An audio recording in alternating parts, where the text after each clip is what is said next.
What are we discussing on today's podcast? Well, it's crossover time with Javier Reyes, so that means it's another drafting World Series contenders for the rest of the year, and we got to do a little preview sprinkle on the upcoming D-backs versus Padres game, all on today's Locked on Diamondbacks crossover. You are Locked on Diamondbacks, your daily Arizona Diamondbacks podcast, part of the Locked on Podcast Network, your team every day.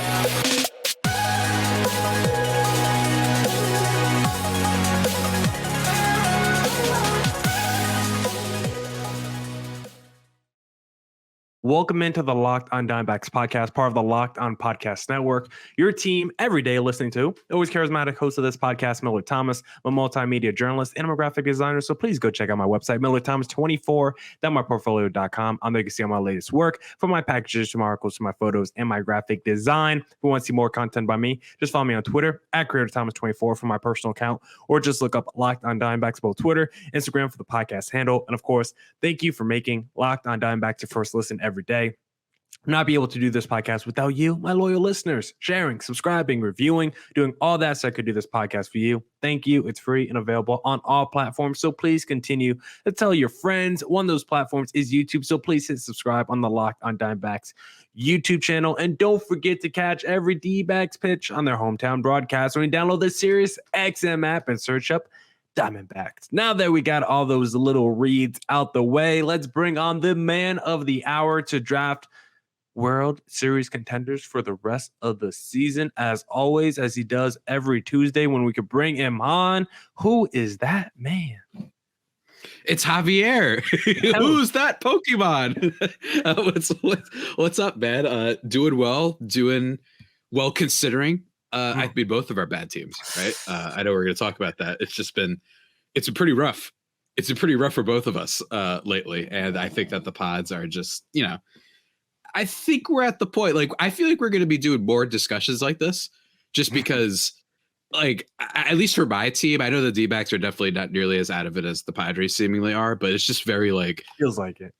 It feels like it. It felt like this is kind of the stretch, unless, we're recording this. It hasn't finished yet, but the Orioles series between the Padres and Baltimore, if that goes their way, and then if they have a really great series this weekend, then okay. But otherwise, looking unlikely, and I think that's probably the final dagger in the Padres' hearts. And it stinks, man. It stinks, man. But how have you been holding up?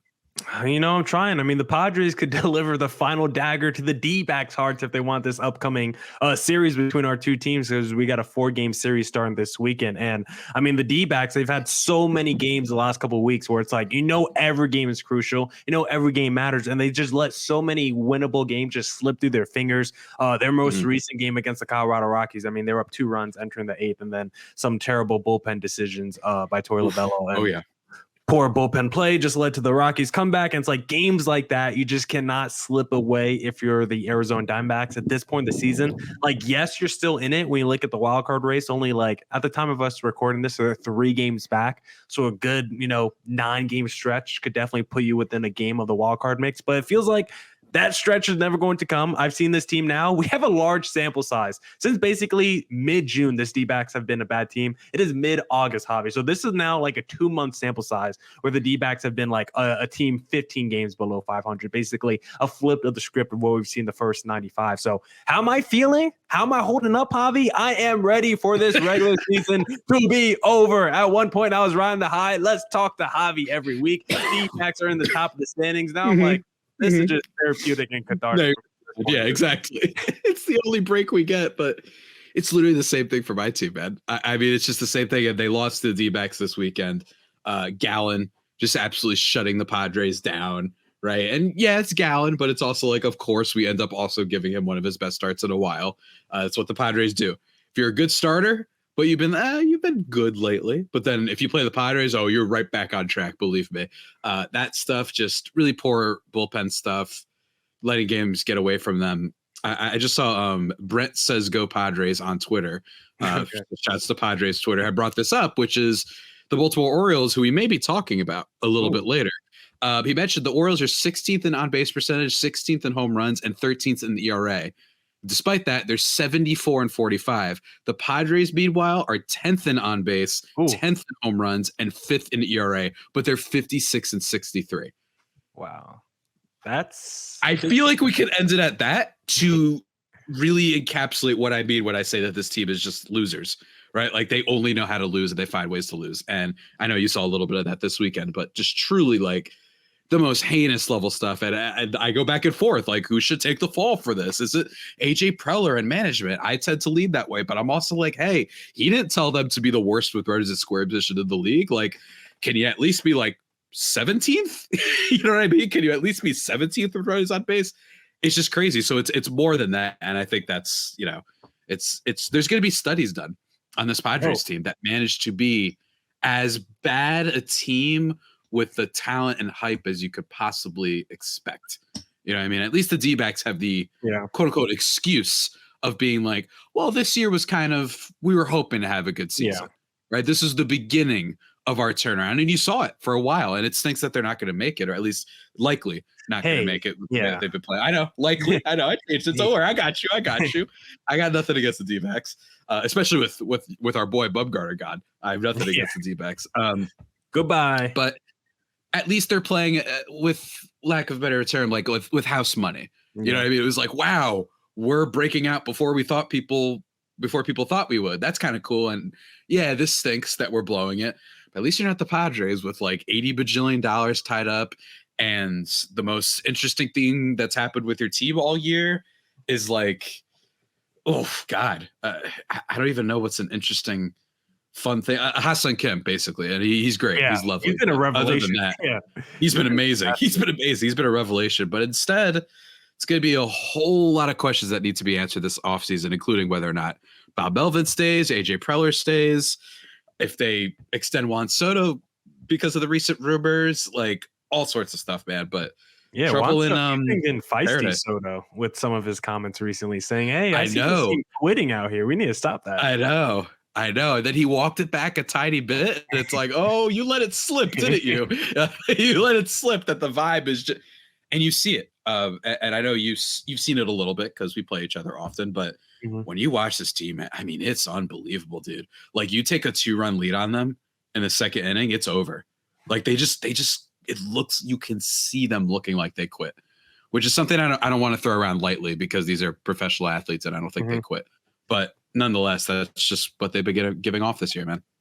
Yeah, and also if anyone's played a sport growing up, we've all quit. We've all had moments where it's like, you know what, that score's a little too big. We ain't coming back in this one. Let's wrap it up, So I wouldn't be surprised at all.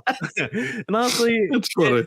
I was a Padres fan. I mean, there's worse situations you can have. Obviously, the payroll is a lot, but it's like I'm still going to be bringing back all these stars next year. Really, the only contract that makes me a little upset is the Yu Darvish one, because like that dude is just so much older than the rest of the roster, and the deal that they gave him to pitch until he's like 41, 42. But everyone else, I'm like, okay, they all got like 10-year deals, but I'm going to see them in the prime for most of those deals. I know my team and my GM is at least aggressive, not afraid to make trades, and not afraid to sign players and spend some money. So I feel like you're always going to be at least in a competitive situation as a Padres fan. As a D-backs fan, I don't know. Corbin Carroll might get traded in 2 years. You never know with this franchise. Yeah, that's a good point. That's a good point. Be like, I know we signed him as a rookie, but still, that $18 million a year for an MVP candidate, I don't know if we can afford that for the books. So I just don't want to. I don't want to see that. I don't want that scenario to ever happen. But for today's podcast, we're talking about the Padres being losers and my team being losers. Hopefully, the Padres are the losers this week because the D-backs are still kind of in it, and they need the Padres to lose this series for the D-backs to maintain their aspirations of making it to the postseason. Because on today's podcast, we're going to be drafting World Series contenders. And Javi, I don't know if you know this, but to be a World Series contender, you have to actually make it to the postseason. A team like the D-backs, it doesn't feel like that's going to be too likely. So I don't want to spoil anything, but I want to assume that no one's going to draft one of the least likely teams to make the postseason in today's draft of World Series contenders. So, as always, for every draft, I got here a little quarter, Avi, that we're going to be flipping for today's draft. I have it ready. I have it prepared. I'm assuming you're taking tails as you always do. Of course, man. You know how I roll. For the audience. Wow. Heads. I mean, thank you, God. Got me. God did God did. All right.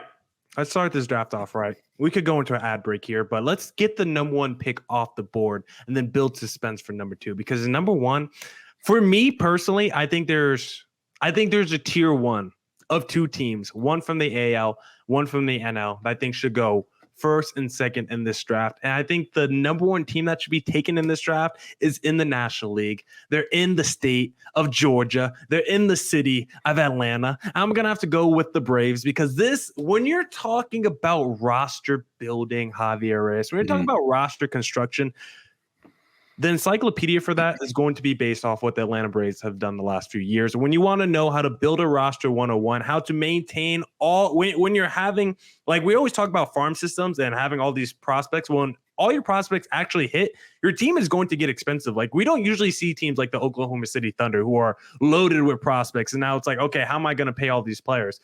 In baseball, we usually don't have that issue. And a team like the Atlanta Braves actually kind of had an issue where it's like, okay, we actually have like too much talent on this roster and how we're going to afford to pay all these players. Well, we're just going to pay them before they even turn into all-stars. And now you got guys like Michael Harris, the Ronald Acuna Juniors of the world, Spencer Striders of the world. You're going to have all these core level players on really friendly long-term deals. You trade away Freddie Freeman, which any other franchise does that, or you didn't trade him away, you let him walk in free agency. Any other franchise does that. You're up in arms. You're riding the streets. That's a franchise star, one of the best players in your organization's history. And what did you do? You replaced him with Matt Olson, who is going to potentially win the MVP this season if his teammate Ronald Acuna doesn't do that. Matt Olson's on pace for like 60 home runs and like 190 RBIs all of a sudden. So it's like when you look at this Atlanta Braves team, they have no weaknesses. They have an elite rotation led by Spencer Strider, who's only in like his second year. They have young guns up and down that lineup from the Acunas, the Olsons, to the Michael Harrises of the world.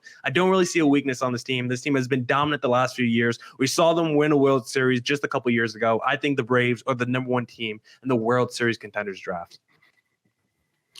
And I agree with you. I agree with you 100%. On top, like you just mentioned already, the Michael Harrises of the world, Ozzy Albies, who's been slightly overrated the past few years, low key, especially with his switch hitting splits.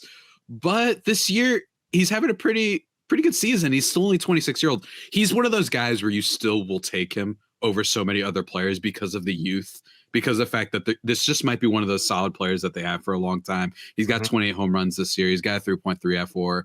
His WRC plus is the highest it's been of his whole career, which is a good sign, especially at age 26. So it's like whenever you find something with this team, there's also a possibility where you see room for improvement, like with Albies there, where it's like a good player, a little bit more of a fantasy baseball legend than real life legend. But like, as I mentioned, the WRC plus is the highest of his career. He's 26. Maybe he's starting to figure things out. And maybe you're worried, oh, what about Rosario? And what about these other guys? Well, you have them locked up in Albies, Acuna, Olson, who has, what is it right now? Let me see. How many home runs is this? Does this sucker have 43 home runs? 43. He's got 43 home runs. I know, right? Recording this podcast, maybe. Who knows? They've even got a good catching duo. And yes, again, you talked about bad situations. Padres fans, just be happy you wait in that Oakland A's tier, because they gave up Sean Murphy, for what I understand, for what I remember, for basically nothing. Again, to all the people who want to complain about the NBA being weird sometimes and the NFL, well, at least in the NBA, when the Warriors lose in the conference finals, they then don't say, let's trade away Klay Thompson. You know what I mean? At least that's not what happens in that league, right?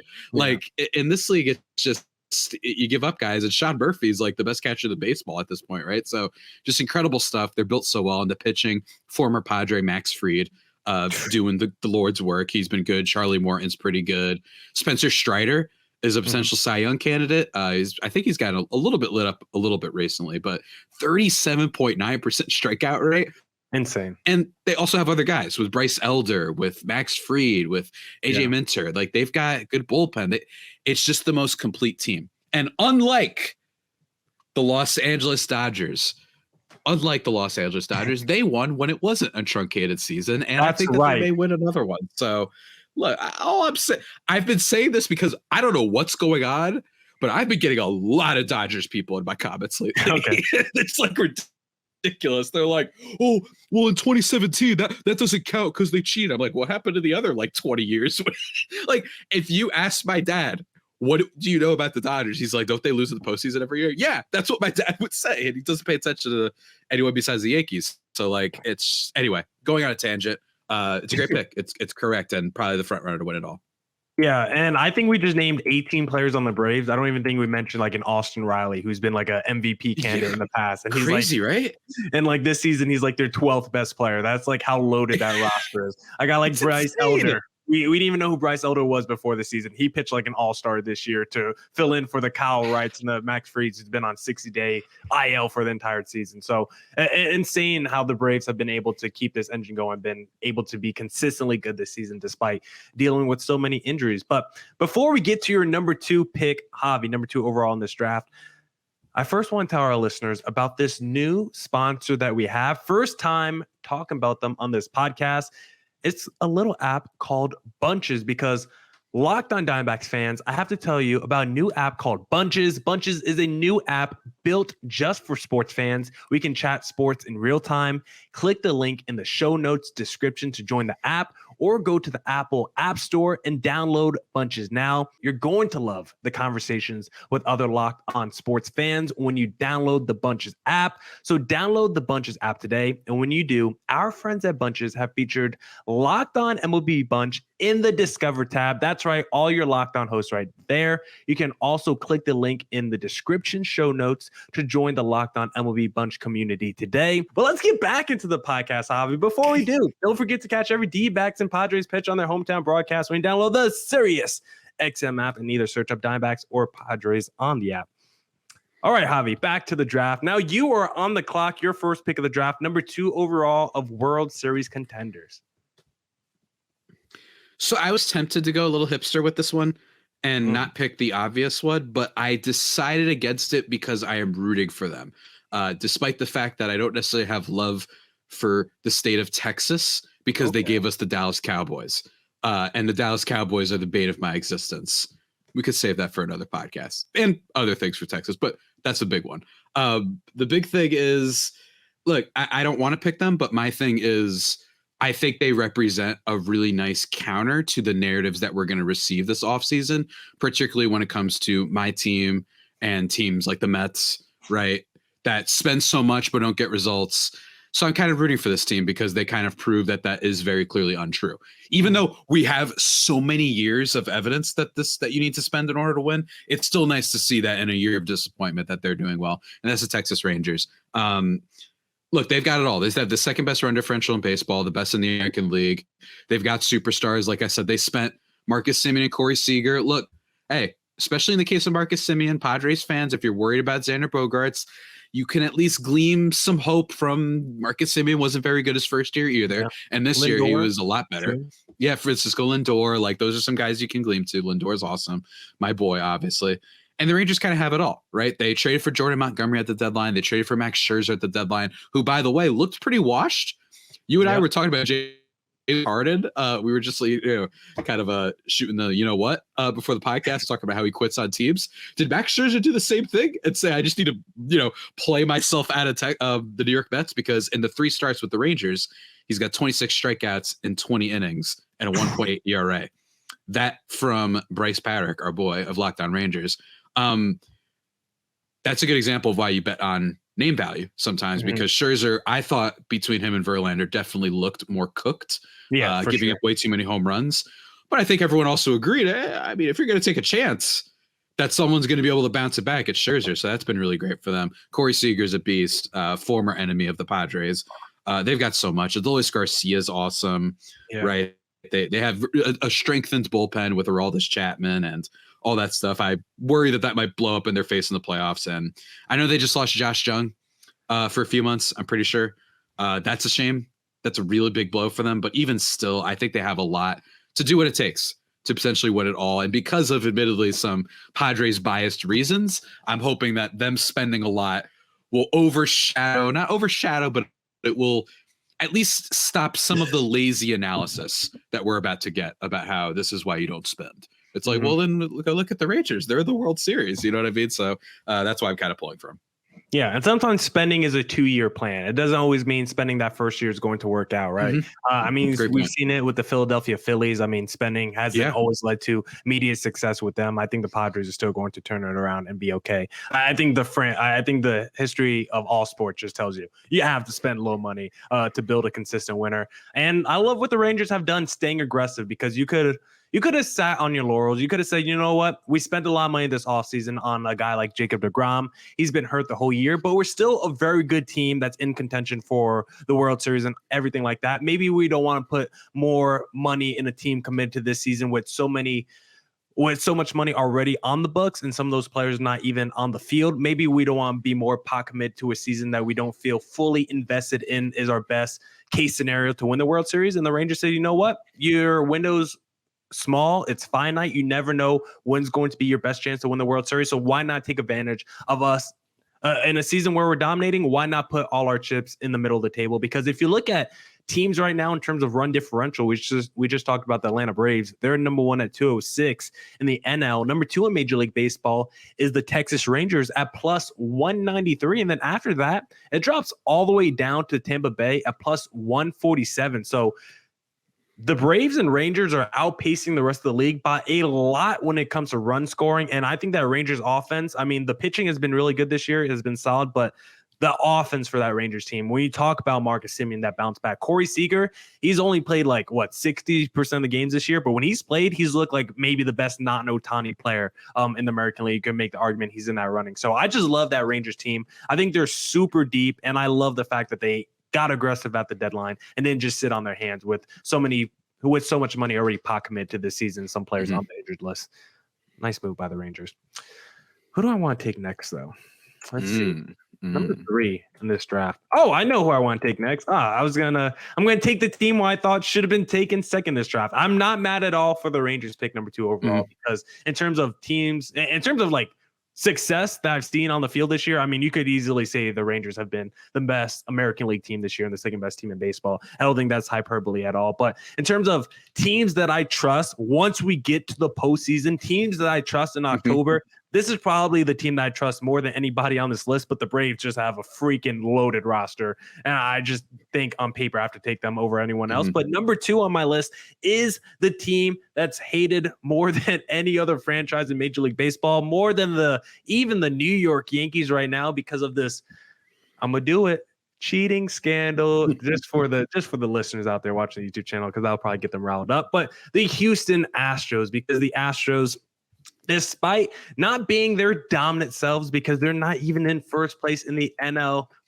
AL West, which they usually dominate year after year. But even with that being said, they're still, at the time of this recording, 17 games above 500. Yordan Alvarez is back healthy. He's still a superstar. Kyle Tucker is a stud as well. Jose Altuve is back and healthy. Jose Abreu has been a really disappointing signing, but this franchise could let a player like Justin Verlander go, who's coming off a Cy Young season, one of the best seasons we've seen in recent history. You could let him go because you still got guys like Framber Valdez in your rotation, who's a stud. You called up a guy like Hunter Brown, who's a nice youngster. Maybe he hasn't fully blossomed yet in his career, but he's still really nice. Christian Javier, the Brandon Belaks have really stepped up this year. Hopefully you get a Lance McCullers back if you can. And also, let me not forget, the Houston Astros did retrade for Justin Verlander. So when you talk about who would you rather have between the Max Scherzer and the Justin Verlander, well, the Houston Astros went out there and acquired their reigning Cy Young Award winner from last season to go lead that rotation once again. So him mixed with the Valdez and some of their other young starters that they have in that rotation, plus the lineup that's been there with the Bregmans and the Altuves for the past few seasons with Alvarez too. There's just no team I trust more once we get to the postseason in October. This was the team that I was what I thought was going to be the hipster pick to go second was the Astros. I mean, everything you said is right. And just everyone's still being, not everyone. I actually don't think they're as hated anymore. Okay. I feel like people kind of got over themselves a little bit, except for Yankees and Dodgers fans. Okay, yeah. Because the Dodgers fans want to, like the Yankee fans because they're bad and they're a mess. And then the Dodgers fans because they want to keep up the facade that they just got really unlucky for like 10 years straight in the postseason when it was really just one time in 2017. So it seems like those are the two teams that hate them. But I mean, you got your daddy Alvarez, Yordan Alvarez. He's killing it, of course. You're right, though. I trust them. They just win, man. Like they just find a way. They play super hard in the postseason. They become a different beast.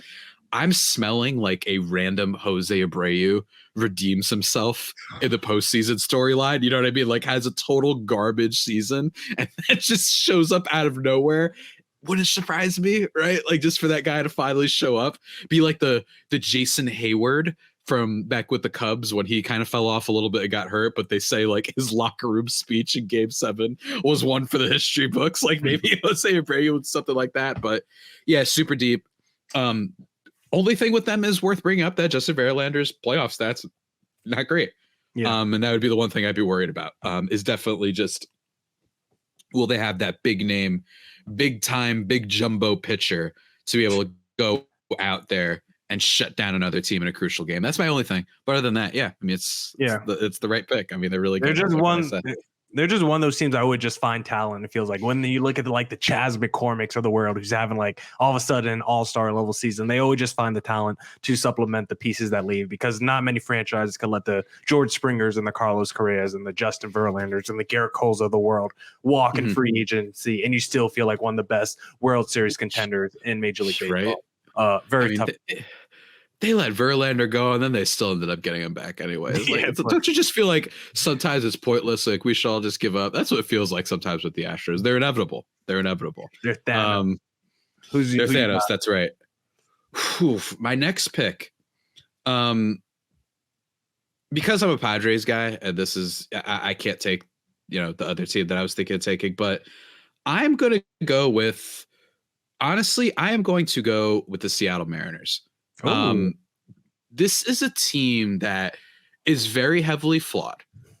Their offense can struggle. Julio Rodriguez having a sophomore slump year, but if there's a team that I feel like could make a run this year, it's them because of the pitching. And I know that doesn't shock anybody, but I don't know. We've seen teams like this before where they just have some really, good situational hitting, and then they've just got crazy arms that they're going to throw at you, right? Like, and I do think offense matters, and I don't think that the Mariners neglected it. I just think that some guys have had down years. Ty France, former Padre, being one of them. Teoscar Hernandez not doing well. Julio's sophomore slump, like I mentioned. Like J.P. Crawford has been their best offensive player by most metrics this year, which isn't great.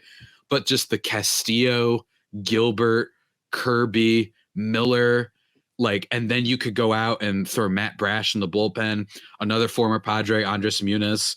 Like you could do stuff with him. I like the vibes of that team. I feel like they could just head into games this postseason and be like, we really don't care who you're going to throw at us hitting wise. We're just going to make sure that all we have to do is score 2 runs and potentially make a run. This one could blow up in my face because we saw last year, Mariners made the playoffs, but then they kind of got smoked by the Astros. But I at least think that they can make a little bit of a dent this year if they make the playoffs. I think that they've got that just unbelievable pitching. Mm-hmm. And I don't know. I just feel like there's some gamers on this team, and it wouldn't surprise me if some of these guys wake up and have some cool playoff streaks. So that's what I'm going to go with. And also because I was watching their documentary again on YouTube this weekend, and it was very fun. That's why it's a documentary pick. That's okay. I don't hate this pick. They're a little bit lower on my list, but I do like the makeup of the Mariners. I do think there's a formula that they could get to that could lead to maybe a ALCS run because they do have a really good rotation. Guys like Logan Gilbert have really stepped up this year with the bullpen combined. Like you could really just, like you said, you score 2 or 3 runs, that could be enough to win a ball game. So I do see a formula there. I just don't know.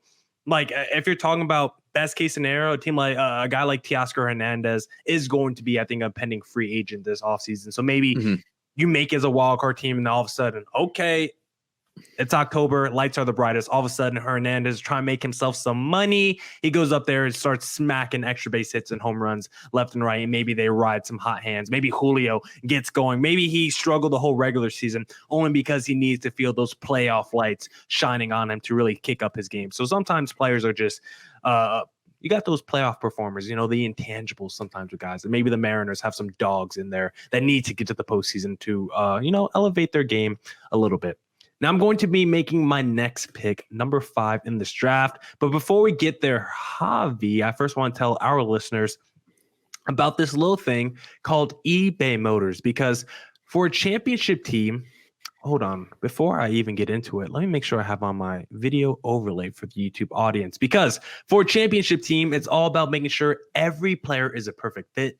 It's the same when it comes to your vehicle. Every part needs to fit just right. So the next time you need parts and accessories, head to eBay Motors. With eBay Guaranteed Fit, you can be sure every part you need fits right the first time around. Just add your ride to My Garage and look for the green check to know the part will fit or your money back. Because just like in sports, confidence is the name of the game when you shop on eBay Motors. And with over 122 million parts to choose from, you'll be back in the game in no time. After all, it's easy to bring home a win when the right parts are guaranteed. Get the right parts, the right fit, and the right prices on ebaymotors.com. Let's ride. eBay Guaranteed Fit, only available to U.S. customers. Eligible items only. Exclusions apply. Now let's get back into the podcast, Javier Reyes. 4 picks have been made. I took Braves, you took Rangers, I took Astros, and then you took Mariners for teams we think are the strongest World Series contenders. I got the next pick, number 5. I do think there is a team that should be drafting here that I think you debated drafting here, but you're like, you know what? I'm not taking an NL West foe. I'm going to go in a different direction. I'm going to do the same thing. I'm going to take the Philadelphia Phillies here. Yeah. At number 5 overall. And this, when you're talking about teams spending a lot of money in the offseason and maybe not hitting their maximum ceiling, you can look at the Phillies as one of those examples, because, I mean, really the last, you look at last year's free agency class and the year before, they were loaded with shortstops.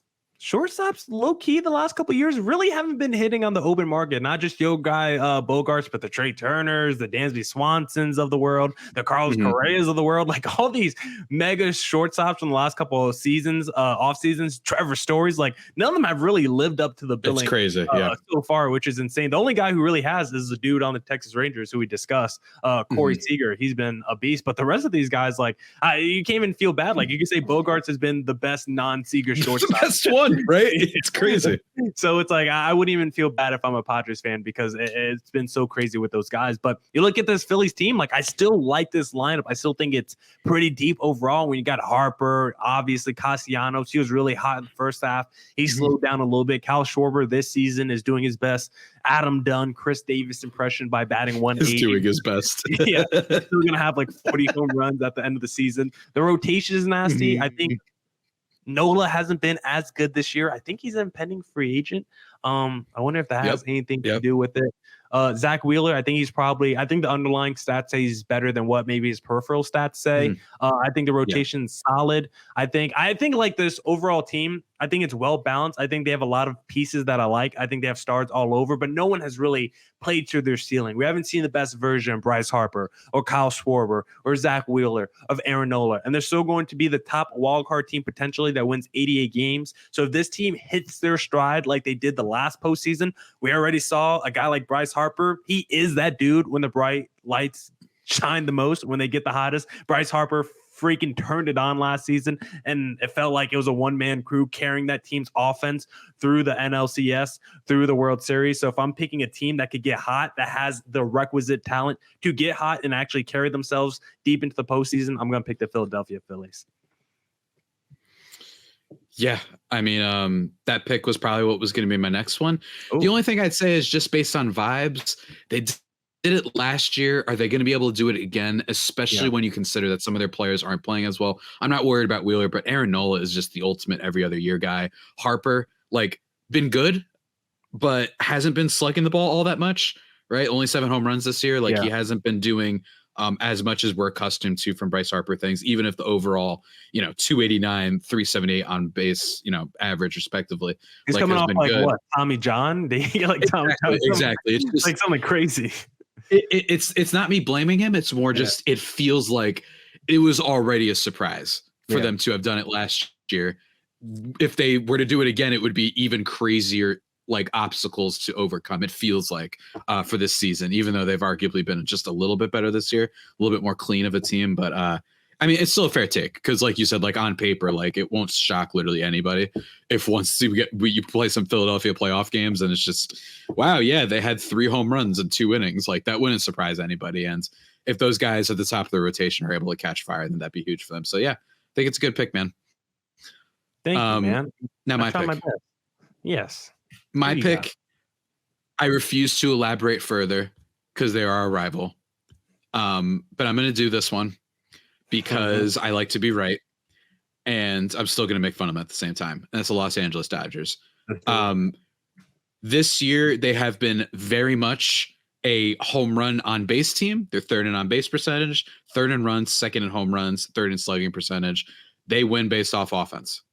But they are the Dodgers. And while everyone's talked about this ad nauseum, the fact that you can bring in Lance Lynn, right? And he has a 6.47 ERA. He comes in 7 innings, 3 runs, 6 innings, 1 run, 5 innings, no runs. That just shows you that if anyone could put it together, it's the Padres, or I'm sorry, the Dodgers.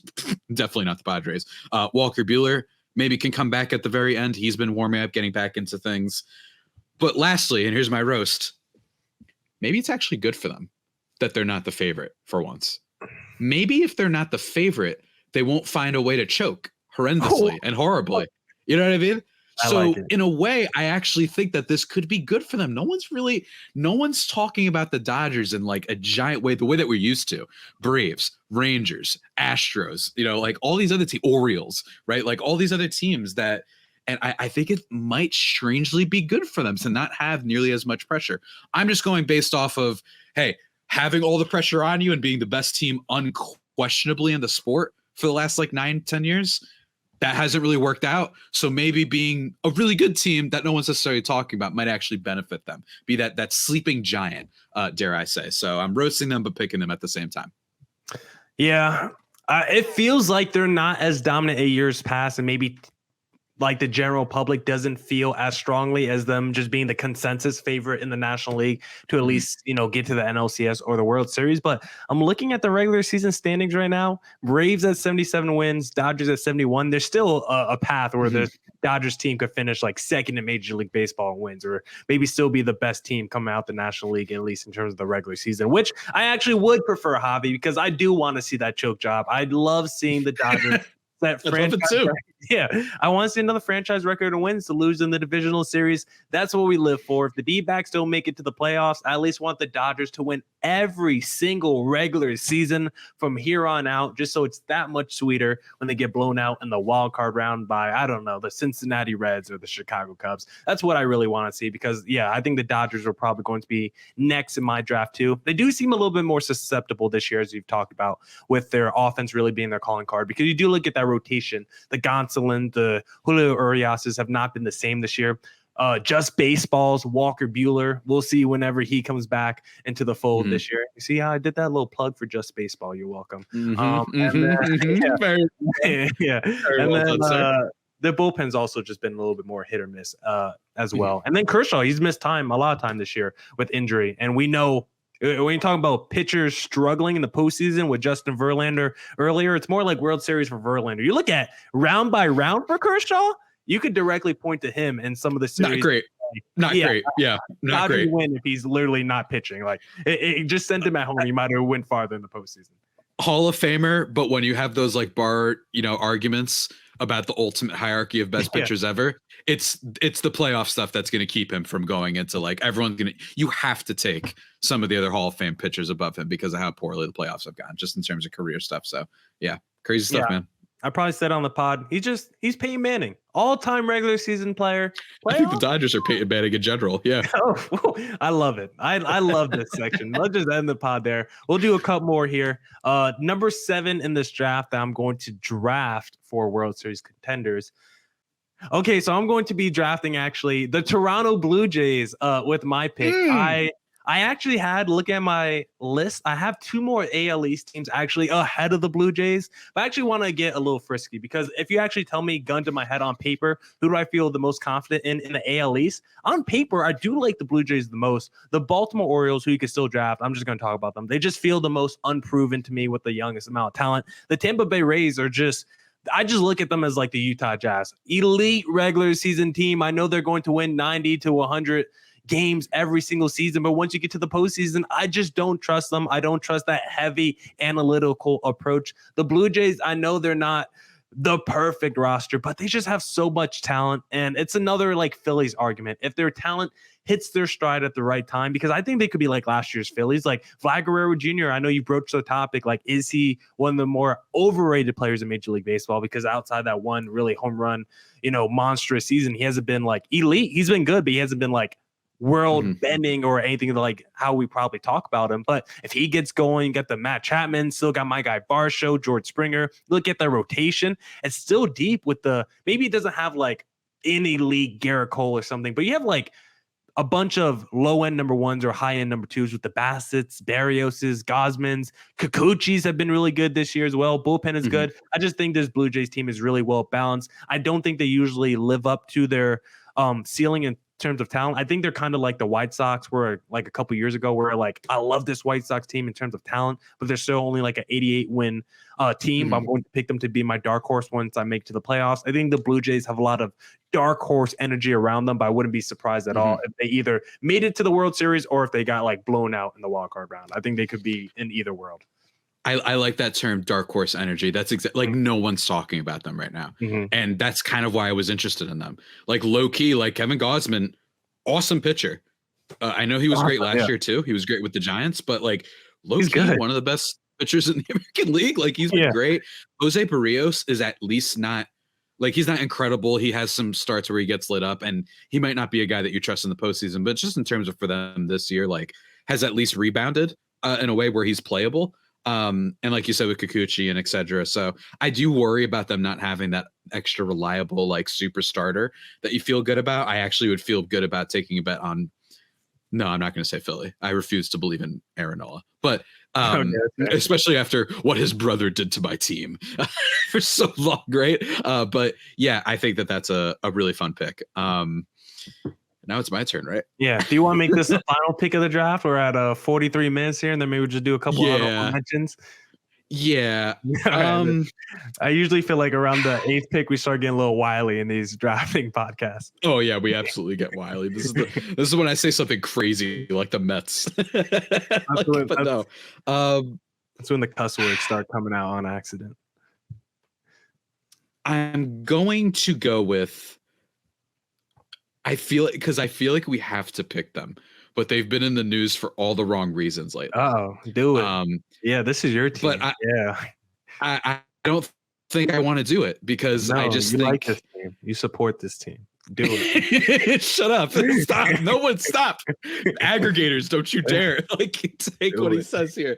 I'm going to go with the Chicago Cubs. My last pick. Oh, you're weak. I can't do it. I can't do it.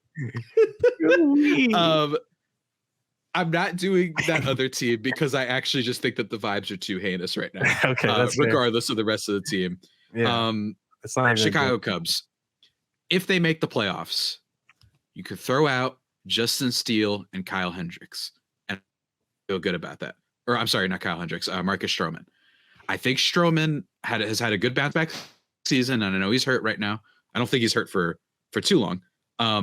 But if you get that guy in a playoff game, something tells me he's not going to falter. So I like that. And Justin Steele, low-key, was really good at the end of last year as well, by the way. Also, follows Just Baseball on TikTok, I believe. So shouts out to Justin Steele. He's really good. He's been a revelation. He's having that like quiet rise to prominence the way that I remember Jake Arrieta having, where like no one's talking about Arrieta. And then all of us, like Arrieta had like 2 good seasons with the Cubs. And then that 3rd season is when he had that crazy like 0.3 ERA in the second half or whatever. Then he became a star. They won the World Series, etc. Justin Steele's giving me those vibes a little bit. They revitalized Cody Bellinger, Dansby Swanson. We forgot to mention him with shortstops. He has not been disappointing. So I like him. I just think he is just the definition of solid. Like I think he's going to be one of those players that gives you 4 F4 like every year for a while. You know what I mean? Like I don't know if he's going to have that MVP quality season, but solid bat. Decent power, good defense, has shown that he gets better every year. I like him. I like the acquisition of Candelario. So on top of me just not wanting to take that other team, I genuinely think that if this team makes the playoffs, it could be a fun little run. I don't think they're going to go far, but I like the Steele Stroman thing to carry them, even if they're not as good as the other teams that we left off this draft rather curiously. Yeah, and as we say with every Cubs topic on this podcast, Belly's back, baby. He's going to get a massive contract this offseason. Oh, yeah. That will conclude this little World Series draft. Cubs being the last pick. Interesting. There's a couple of AL East teams you could potentially take it there still in that spot. Because if you're just talking about honorable mentions, you got the Baltimore Orioles, you got that other AL East team who I don't think we're mentioning on today's podcast. We might as well, right? Okay, like you do it. I could do it. I could. You want me to do it? Of course. Firstly, Orioles agreed. Yeah. I just think the Orioles are going to get smoked. Jack Flaherty just gave up a grand slam to Gary Sanchez. Nice. I just think that for that team, and we talked about this at the deadline, for you to be having one of your best seasons in a while, and then your big move is Jack Flaherty. No offense to the guy, he's okay. His arm just might be blown out. It's not a question necessarily of his ability. And that's your big thing. You didn't spend any money on pitching the offseason. You're a young team. I just feel like we see those type of teams get smoked in the first round every year. Yeah. And then the Rays, who should be going a lot higher, but given the Wander Franco situation, like no jokes, really scary. Not going to comment on it too much other than Wander Franco might not be playing baseball ever again. With that, I imagine people are following it. We'll have to see how that develops. And then the other thing is Shane McClanahan, their ace, being out for not just this season, but it was just announced he's going to be getting Tommy John. Just the vibes on that team are really bad. Don't get me wrong. Yes, you should probably take them above the Cubs, which I did there. But just the vibes are so poor with them right now. And I don't know if they did quite enough at the deadline to be able to seal things. And they lost like literally two of their best players, one to injury and one to obvious off the field issues. So we'll see how it goes. But yeah, man, I'm not feeling it. And then we're not taking the Brewers or the Twins. I think both of us are like, screw that. No central. Correa postseason, maybe? No. Can he? I mean, he looks. The problem with Correa is his bad year is also supported by all that weirdness with the injuries that prevented the Giants and Mets from acquiring him, which makes me think, oh no, like this guy might actually be cooked. And that's why teams were worried about it. So I can't immediately just blindly say Puerto Rican power he'll do great in the postseason. So that's the other team. And then Miami, that being the last, like in terms of like teams, and then the Giants. I guess the Giants is one, right? Yeah, they're crafty, man. They're crafty. They're crafty. Logan Webb could ball out, man. Like he could go crazy in the postseason. I think I just don't trust their bats. I think that's part of it. That's fair. Right. And they're old. Alex Cobb's a little old. I think that's what it is that they're a bit old. They're a veteran. I don't think we trust. They're a veteran team, good team, but I just don't. They're a team that's in missing of what they try to get, Correa. Yeah. Like they're missing that anchor superstar. That's what they need. Maybe they're going to go for a ton this offseason.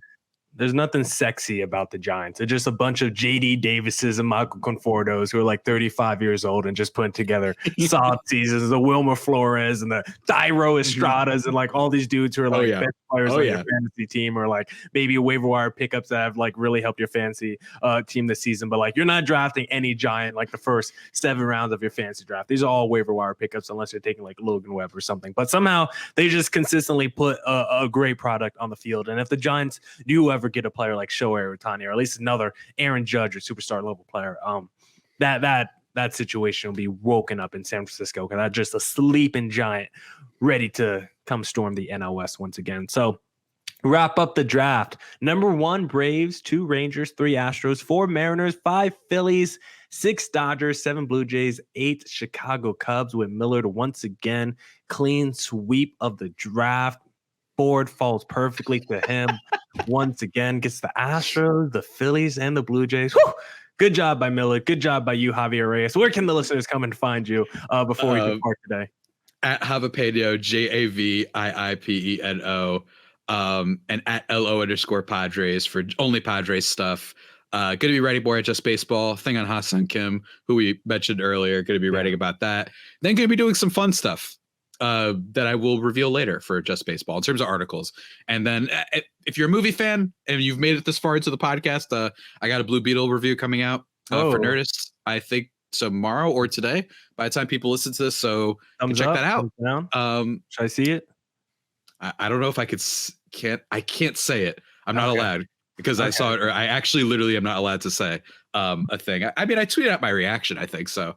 I saw your reaction because I I like the actor in that. I'm big on Cobra Kai, so I'm in on. Yes, Cobra Kai. Yeah. Yes, I don't know his real My name. dude. He just Miguel in my head when I see him. Xolo Maridueña is his Okay. name. He's incredible. Oh, Miguel Diaz is iconic. I did not know you were a Cobra Kai head, so this is huge news for us. But yeah, check out everywhere on there and just stay tuned to the podcast. Still gonna be recapping games and going over stuff. So Yeah, at Creative Times 24 for my personal account. We'll look up Locked On Diamondbacks, Twitter, Instagram for the podcast handle, Locked On Diamondbacks on YouTube, on all podcasting platforms. And don't forget to catch every D-backs and Padres pitch on their hometown broadcast when you download the Sirius XM app and either search up Diamondbacks or Padres on the app. That's Javier Reyes doing another draft, another week, another discussion as we always do. Javi, until next time, sir. That was